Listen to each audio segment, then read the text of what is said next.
اگر زندگی اتنی ہی اچھی ہوتی تو کوئی بھی دنیا میں روتے ہوئے نہ آتا۔ اپنے حصے کا کام کیے بغیر دعا پر بھروسہ کرنا حماقت ہے، اور اپنی محنت پر بھروسہ کر کے دعا سے گریز کرنا تکبر ہے۔ اپنے اخلاق کو پھول جیسا بنا لو، اور کچھ نہیں تو پاس بیٹھنے والا خوشبو تو حاصل کرے۔ ایسے دوست سے ہاتھ دھو لینا بہتر ہے جو تیرے دشمنوں کے ساتھ بیٹھتا ہے۔ نادان ڈھول کی مانند ہوتا ہے، بلند آواز ہوتا ہے مگر اندر سے خالی ہوتا ہے۔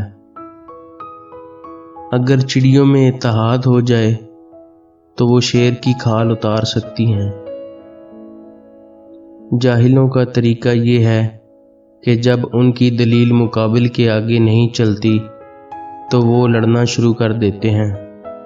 آدمی کے جھوٹا ہونے کے لیے اتنا ہی کافی ہے کہ وہ ہر سنی سنائی بات پر یقین کرے۔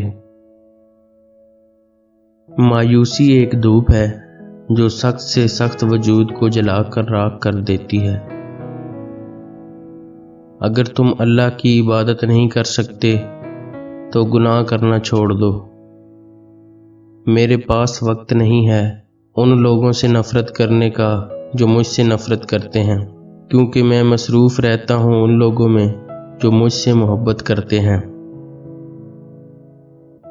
جو شخص بچپن میں تمیز نہیں سیکھتا، بڑا ہو کر بھی نہیں سیکھتا۔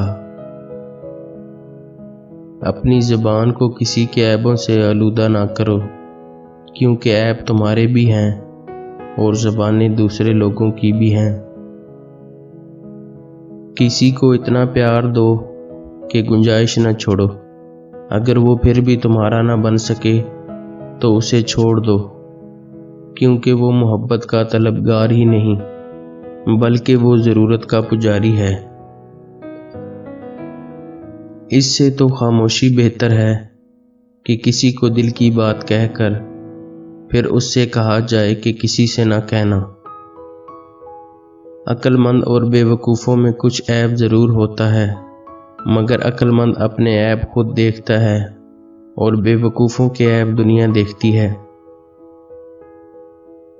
اگر چاہتے ہو کہ تمہارا نام باقی رہے تو اپنے بچوں کو اچھے اخلاق سکھاؤ۔